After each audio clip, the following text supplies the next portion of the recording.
Hey everyone, this is Galactic Odyssey, and welcome to Lords of the Fallen. I think a lot of people would really love it if this was the next generation of Souls-like. That's a big claim. That's a pretty significant legacy to live up to. But you know, with this and the recently released Lies of P, I'm really excited that a lot of developers are kind of giving it a shot. Whether this succeeds or fails, I really appreciate the fact that we're getting some new IPs and some new attempts to just kind of shake things up a little bit.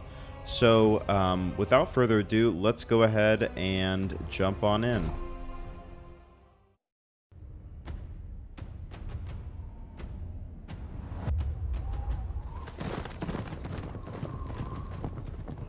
After eons of tyranny, the demon god Adir was finally overthrown by humanity. Though fear of his terrible power endured. And so was formed the hallowed Sentinels, our duty being to stand vigil for signs of his return. Even exile to another realm could not silence the fallen god forever. And in time, Adir's malignant influence pervaded the world once more. In his hunger for vengeance, Adir orchestrated the return of his demonic army. Light was swallowed by shadow, and with it, hope. A new, grim champion arises, the Dark Crusader. And perhaps it will indeed come to pass that only they who shun the light in order to fight the darkness possess the power to defy a god. I have to say, that's some of the best looking armor that I've ever seen.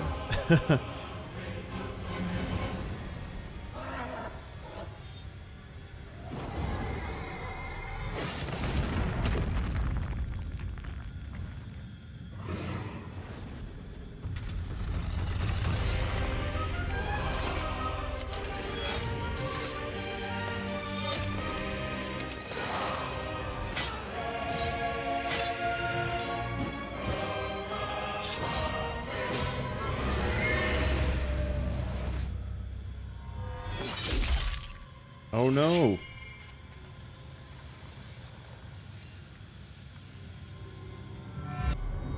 John Fallen has fallen. Mr. the Fallen is no more. Oh, unless...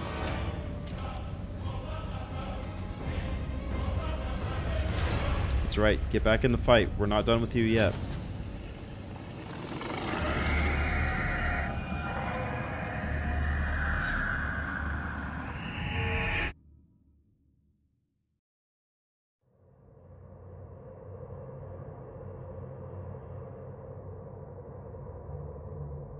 Ages pass, distorting self-delusion into faith, with few obtaining the revelations they so desperately seek. In a conflict between the divine, are mortals mere pawns? Whether the flesh of gods or death itself, all will be consumed. For she must feed.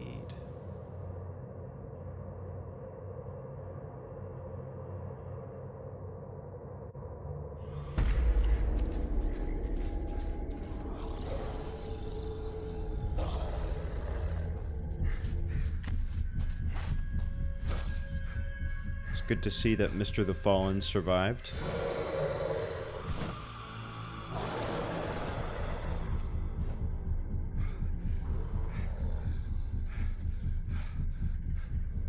Forgive me. Let's do this weapon of deliverance to a worthier servant than I.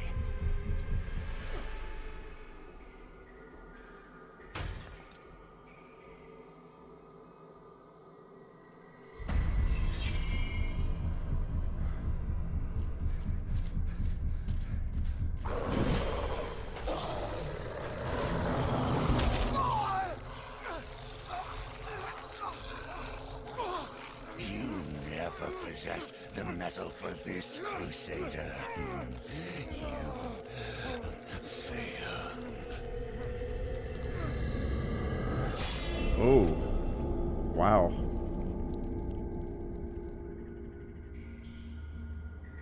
That is not what I expected, but, I mean, there has to be a way for us as the protagonist to step into the mantle of the Chosen One, right?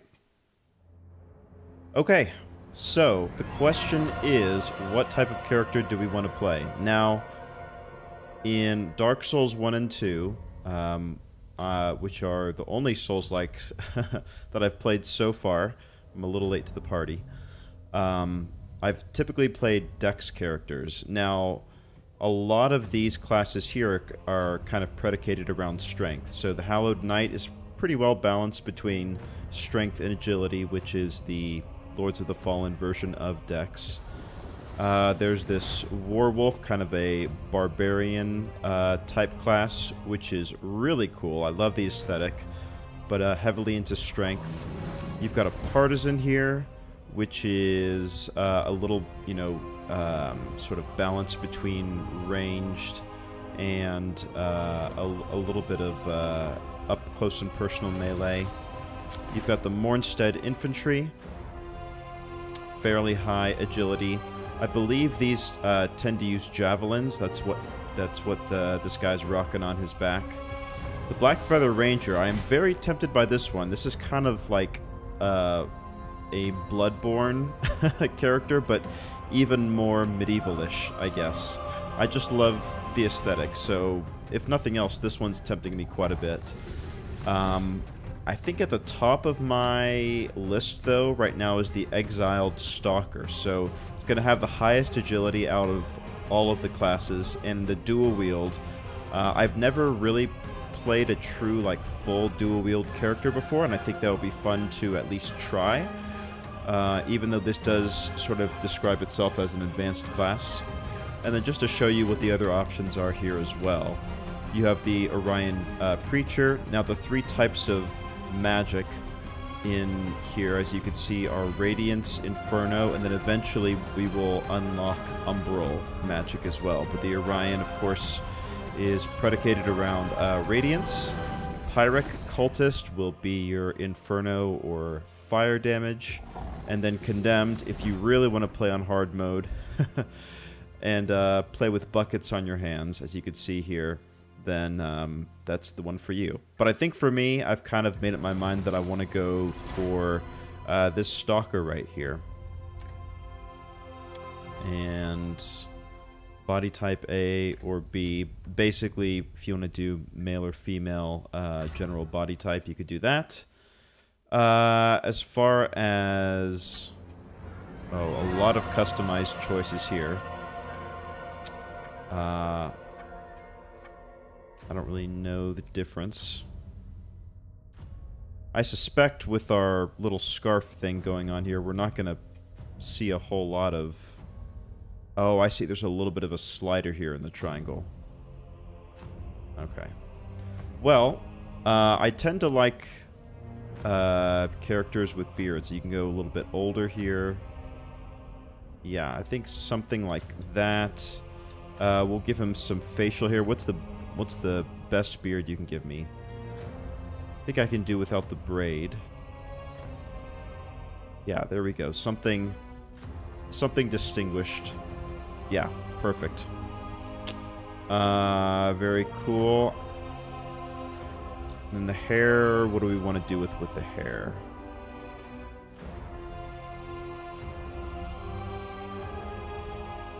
Maybe something like that. Yeah, I think we'll go with this. We'll do a little bit of a tinge of gray, if we can. Let's see, the main color... huh. I'm not 100% sure how that's going to go. We'll go a little bit... so most of the characters I play are predicated around Odysseus, hero of Greek legend and lore, so I'm going to try to go with a little, like, lighter bronze Greek, you know, sun-touched in the Mediterranean, that type of thing. What would be the best one for that? Maybe this one, like that? Cool. And then I'll keep his hair black, it's fine. Doesn't really matter to me all that much. Muscular, sure. Large, thin, muscular.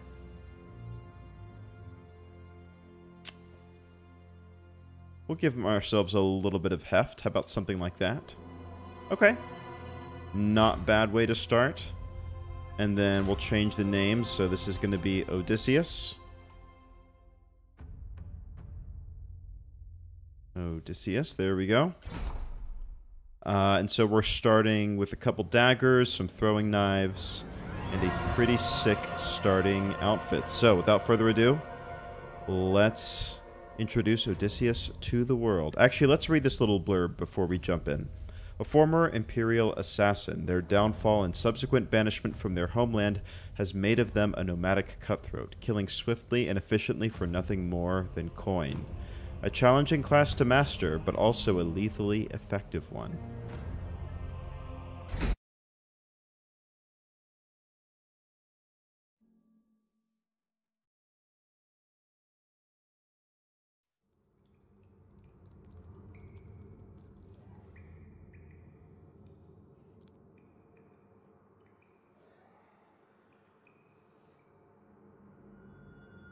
Lo, the latest receiver of his grace. Great potential dwells within you, doubtless, for you to be chosen thusly. And so does Aureus' wisdom guide my hand in the bestowment of this subsequent boon.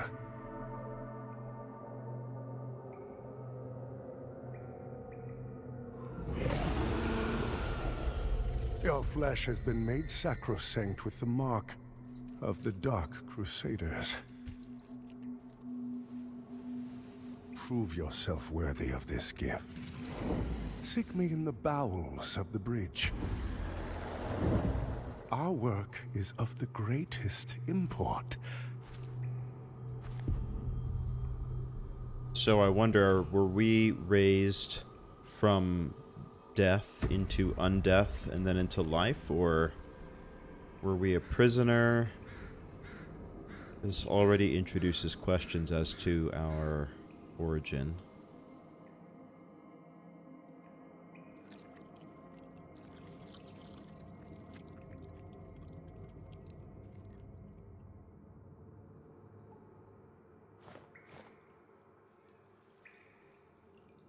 Okay. So here we are, the Defiled Sepulchre, and here we are in real time. Been pretty good. I will probably switch up a few of the controls as we go, just to make it a little more natural to what I'm used to in other similar games. All right, quick attack and then heavy attack.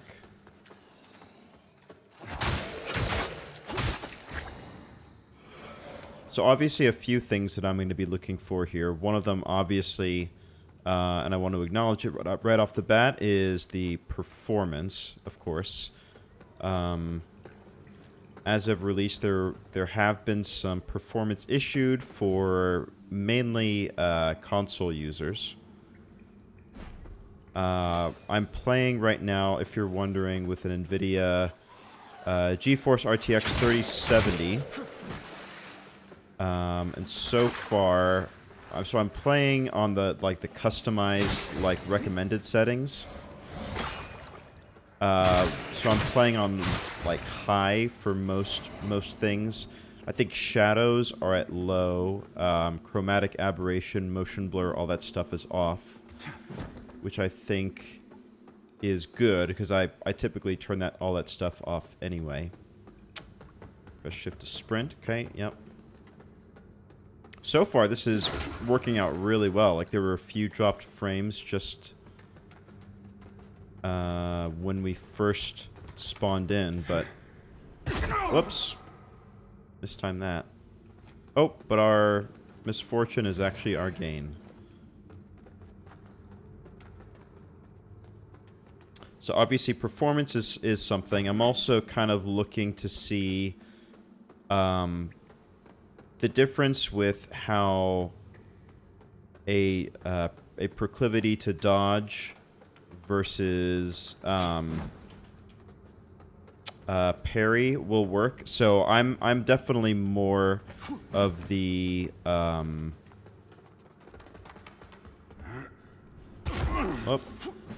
0 for 2. Let's try that again. I'm definitely more of the persuasion of trying to roll versus to parry. Sometimes I just find the timing to be a little bit tough to master. Obviously, that's important in some games like Lies of P and Sekiro and such.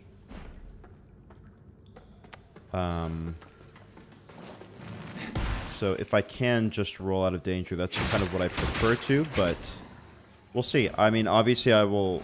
If it looks like that's not a realistic strategy, I will definitely adapt.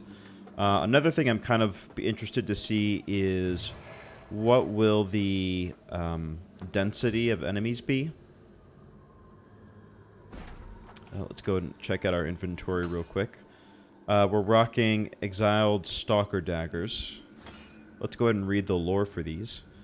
Dagger of an Imperial Assassin of Yisugen. While the Imperial Assassins of Yisugen focus on stealth and speed as the main tools of their work, they can also be deceptively strong, preparing themselves should a more direct confrontation be necessary.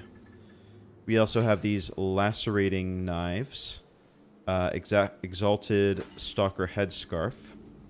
And these all have the same lore. We can go ahead and read these. In Yisugen, the Emperor's court and all of the attendant political intrigues have always been rife with ambition, treachery, and death. The direction of the entire country often being set with a word in the right ear or a blade in the right heart. So some of these stats I'll have to get used to, like damage mitigation. Obviously, that kind of speaks for itself. Resistances, I suppose smite would be like radiant damage, bleed, burn. I don't know what the difference between burning and igniting. That'll be interesting to learn about. Frostbite for cold, and then poison. The encumbrance here is listed on the left side below this sanguinarix. That's useful to see for our equipment load. The sanguinarix, by the way, that's kind of the Estus flask equivalent here. A device used to administer Pietas healing blood. Increase your radiance to gain further insight. Now, this is kind of interesting. Like for this item as well, increase your Inferno and Radiance to gain further insight. So it looks like more lore will be unlocked based on what you decide to level up in, which is kind of interesting. Press 2 to select ranged combat mode, and then press T to use the equipped one. All ranged attacks consume either ammunition or mana. Different ammunition types and spells have different costs. For bows, crossbows, and throwables, keep T pressed to stay in ranged mode. You can do a quick shot. You can aim. For catalysts, got it. Okay. So we're going to want to lock on. We press 2 to enter ranged mode. Right now, obviously, we don't have a bow. So our available options are basically just using a throwing knife, which is fine. So cool. There we are. And if we wanted to stay... Oh, there's something up there as well. Oh, if only I hadn't just used all my throwing knives. Wouldn't that be nice? Alright. But back to what I was saying earlier. So... Oh, this is important, actually. Select your Umbral lamp and raise it to traverse paths only accessible in Umbral. So... As you may or may not have heard, there are actually 2 game worlds kind of layered on top of each other, and you can use this lantern here to access the other side and kind of use it as a way to traverse areas that may otherwise be inaccessible, which is a really neat idea. And that you could see it right there that happened. Various attack combinations. All attacks can be combined to create unique combos, including both melee and ranged attacks. You could switch up stances with tab and experiment with equipping different melee and ranged weapons to create unique playstyles. So let's see, if we go here, we can we could dual wield a single dagger. I don't know about that, but... Oh, hello. I didn't see you there.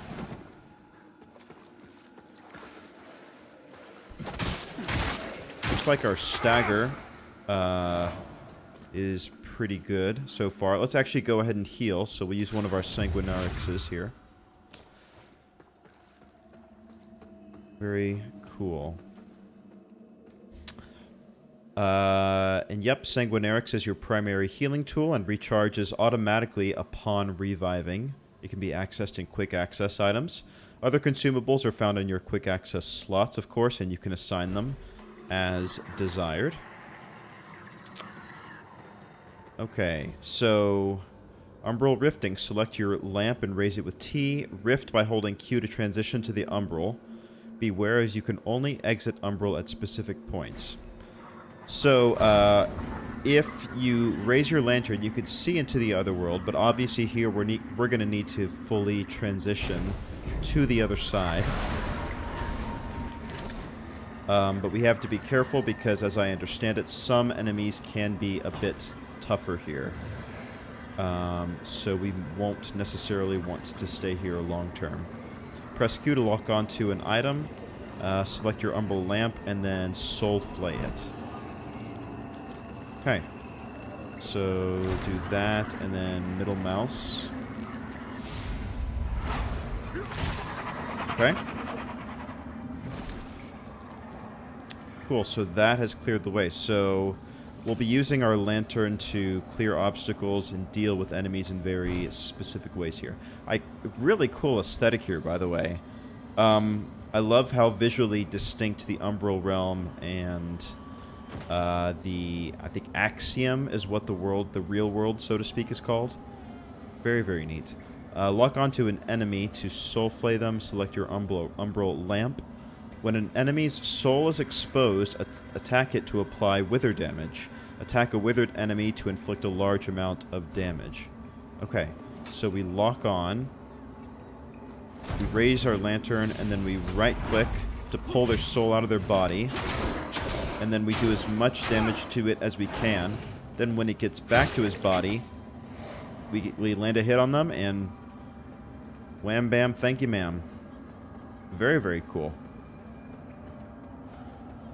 However, I believe the ability to soul flay is limited, like it's not going to be something that we can just do whenever we want.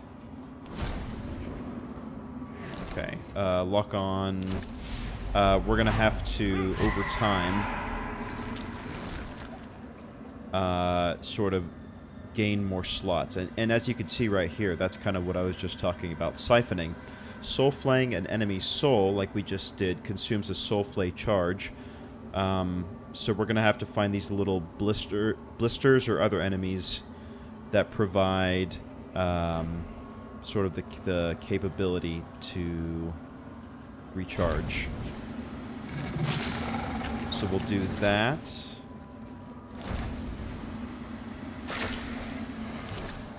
Oh, I see. We have to maybe... So we have to shine it directly at the blister. Is that correct? There we go. So now that slot in the upper left-hand corner is glowing blue again. So that was an example of us recharging. Wither. Your health receives Wither when entering Umbral or performing certain actions with your Umbral Lamp. Withered health can be recovered by damaging enemies. However, you will lose it all instantly if you are struck. And this is kind of a cool new mechanic where if you get hit, you don't necessarily lose all your damage right away. You kind of have like a chance for redemption, so to speak. which is really unique and is kind of a neat way to go about it.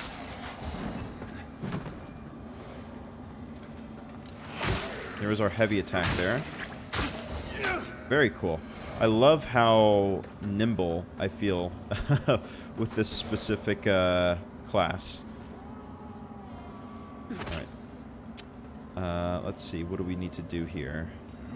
Oh. Whoops, that's not what I meant to do. I'm going to have to get used to some of these controls. There we go. And then we want to pull this. Like so. And pick up a Saintly Quintessence. And we'll jump into our inventory in a bit and read some more about that from a lore perspective. While falling, press left click to perform a plunge attack. You can also lock on for extra damage. Okay. Nice. Love it. Yeah, I have to say, like, it's feeling extremely smooth so far. Like, the combat, the dodging, the evasion, all is feeling really, really nice right now. When an enemy is soul flayed, they can be pushed in any direction with WSAD. Okay, let's try that. Oh, nice. So we could have, if we had done it a little bit earlier, we could have thrown him off the bridge. I see.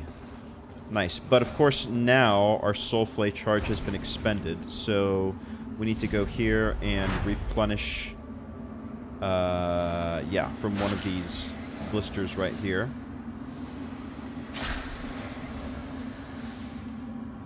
Okay. So it's gradually filling up over time, it looks like. So it looks like it takes 3 of these blisters to recharge 1 soul flay slot, I guess. Okay, and here is something I was very interested to see. Dread. Prolonged periods in Umbral make your presence increasingly known to its inhabitants. The longer you spend in Umbral, the more dangerous the beings who hunt you. So this is something where we have to manage the amount of time that we're staying here. Like, if we hang around here too long, I think there are going to be more bosses and such that start to... Or, not bosses, but, like, first tough enemies, then, like, mini-bosses, then I believe, like, an actual boss will eventually spawn to sort of deter you from staying here for too long. But the trade-off is, as you can see in the upper right-hand corner, we are getting Vigor, which is like the version of Souls here, at an increased rate with a 1.1 multiplier. And so the longer we stay here, the greater that multiplier is going to go up, which is really cool. All right, why can't I lock on? There we go. So, it's kind of a risk-reward, right? Like, the longer you stay here, the more danger it is. But, of course, the more, you know, resources you can potentially acquire. So that's going to be something that we will have to sort of manage. And I don't know if there's a great system that I can say of how we're going to manage it, other than just we're going to go off field, you know? Use Emergence effigies to emerge from the Umbral and transition to Axiom. So whenever we come to these little shrines or whatever, this is our ticket back to the real world. Here we are. Reality, sweet reality. Very cool. So there you have it. So we've had a little bit of experience with both the Umbral Realm and with Axiom, which is cool. One thing that I've heard about this is that exploration is really rewarded.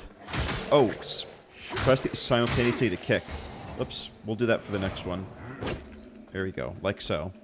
There's a lot of, like, very cool little hidden secrets, and especially with this whole system of transitioning to a different realm. So we're going to try to be as thorough as possible. I'm definitely not of the mentality of trying to rushing through just for the sake of it, because, like, it's a super cool, you know, cool environment and cool world that I would love to explore. So here is our bonfire equivalent. Vestiges mark the place where previous lamp bearers fell. Once activated, these serve as points of revival should you die in Umbral. Activated vestiges can be warped between and used to beckon other lamp bearers. So, fast travel and multiplayer. The Vestige of Ronick. And looks like we have the ability to get our first upgrade, which is very cool. Alright, so we're starting out obviously with our agility at the highest. I'm not exactly sure how things are going to scale. But I think I want to go ahead and grab just some early vitality here. Probably for the foreseeable future, we're just going to take even levels of agility, endurance, and vitality until we get those. I'm not sure what like the soft cap levels are. We'll sort of feel that out over time, but a little bit of health right away is probably a good thing to have, and we'll go ahead and rest here as well.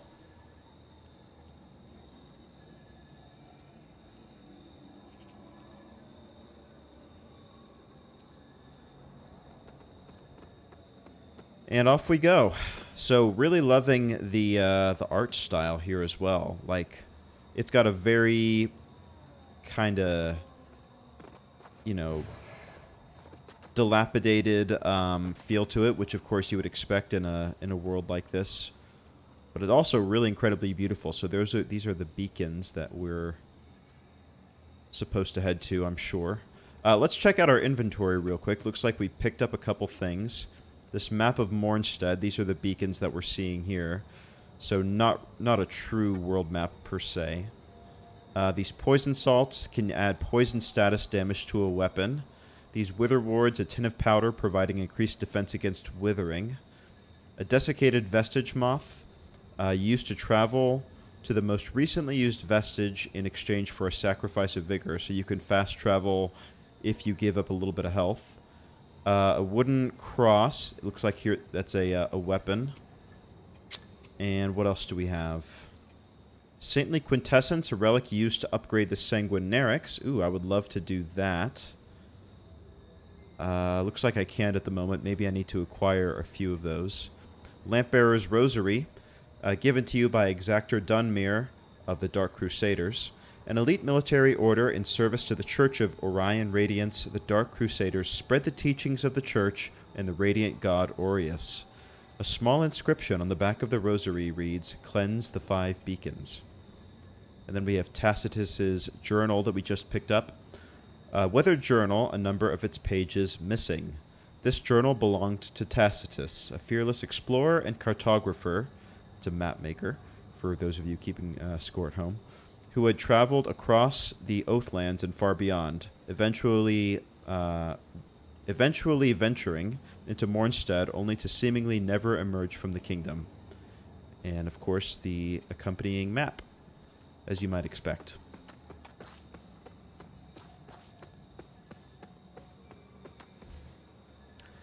Block. Okay, you can block by holding right-click, but beware, blocking enemy attacks withers your health, so it's a little bit of a risk-reward again. Strike enemies to restore your withered health. However, you will lose it all instantly if you are struck. And then parrying. Parrying attacks by pressing block, essentially, just before impact to receive less wither damage and deliver high posture damage to the enemy. An enemy's posture is reduced by any attack, each with its own posture damage, so experiment with all weapons and attack types. Once posture is depleted, stagger the enemy with a charged heavy attack, a parry, or a kick. Deliver a grievous strike to a staggered enemy. So you have to parry, you have to stagger them with probably a kick would be the quickest, or a parry, and then just left click to attack. Cool.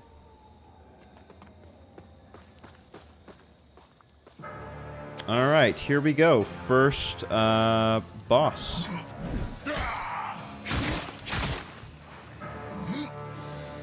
Little grab attack there.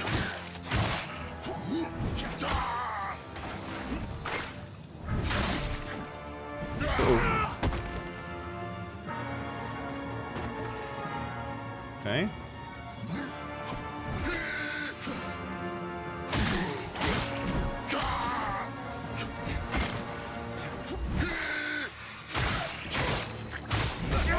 Oh, let's heal up when we have the chance. Okay, healing is pretty quick. I'm liking the fast animation.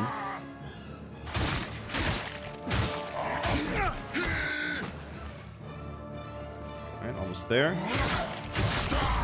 Oh, almost there. Come on. We can just face tank it pretty much. There we are. See you never, holy bulwark, Otto. Oh, but what's this? Is this a phase 2? I should probably have experimented with a little more parrying there, but it's okay. I'm sorry. I got a little carried away, alright?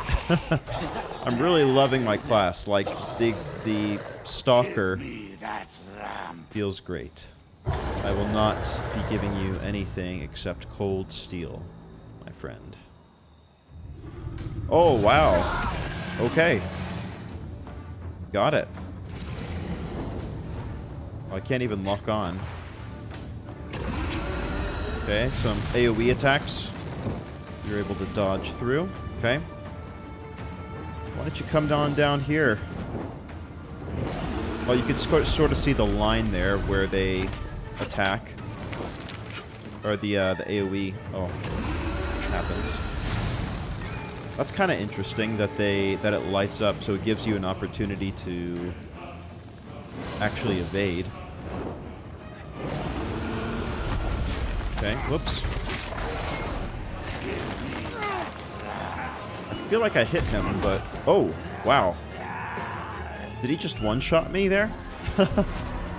Okay, well, here we go. We get a second chance. Wow.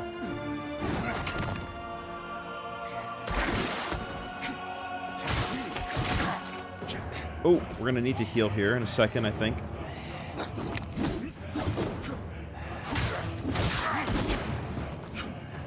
Let's heal. Oh. Woo. Man, my attacks are doing, like, no damage whatsoever. A little upsetting.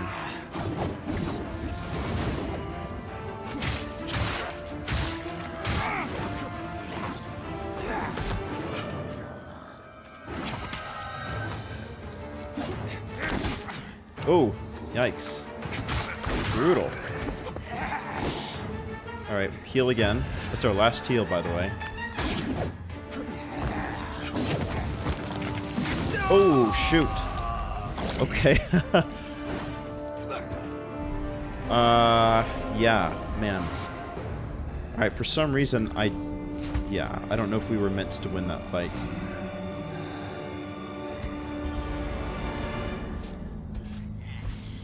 We put up a little bit of a fight, though. Gotta be happy about that.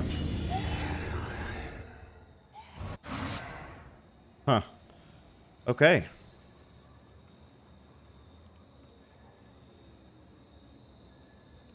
I guess that was what you might call a scripted death of sorts. Okay. I guess there's no point in resting. We just come back here. All in all, though, felt pretty good about that. Like, my character is definitely as nimble as I would prefer, so that's awesome. Vigor recovery after death. If you perish in Umbral, all of your current vigor will be dropped at the spot where you died. You can recover your dropped vigor with your Umbral lamp by approaching it and pressing E, but beware, some enemies might pick it up before you, and you'll need to defeat them to recover it. However, if you die again in Umbral before collecting your dropped vigor, then it will be permanently lost. Yeah. Well, there it is, waiting for me. And if you were wondering, I'll have to watch the recording back, but I'm pretty sure that there were some significant dropped frames there in like that second phase of the boss fight. So if you saw them, that's not just the recording. I think that may actually have been something that occurred. Again, there's some optimization issues here that I think are still being worked out. But hopefully things will get a little bit better with time. It's interesting though, like for most of these exploration type areas, it feels pretty smooth, you know? I'm not having all that much of an issue. But obviously, like, boss fights are like the one time that you can't afford any type of lagging, so... anyway, Umbral parasites can symbiotically merge with other creatures, protecting them or granting enhanced power. Select your Umbral lamp with 1, find the parasite, and then siphon to destroy them. Okay, so lock on, hold up the lantern, and then left click. Got it. Oops. Did we do it? Oh yeah, we did it. Cool. Alright. Enough of that. Cool. So it's like a little floating,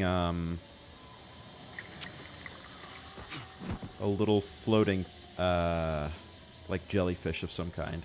Ooh, I wonder if there'd be anything here. No. I think that, essentially what I'm learning is that anything that's interesting looking on the other side will be indicated by the moths, so I don't necessarily need to stress that I'm going to miss something, you know what I mean? Which is good, because I don't want to kind of be, like, compulsively using my lantern. I want to be able to, like, enjoy the world that I'm in. And not always thinking about what's on the other side. So I think that's a good system, like some kind of, like, little visual indicator, you know?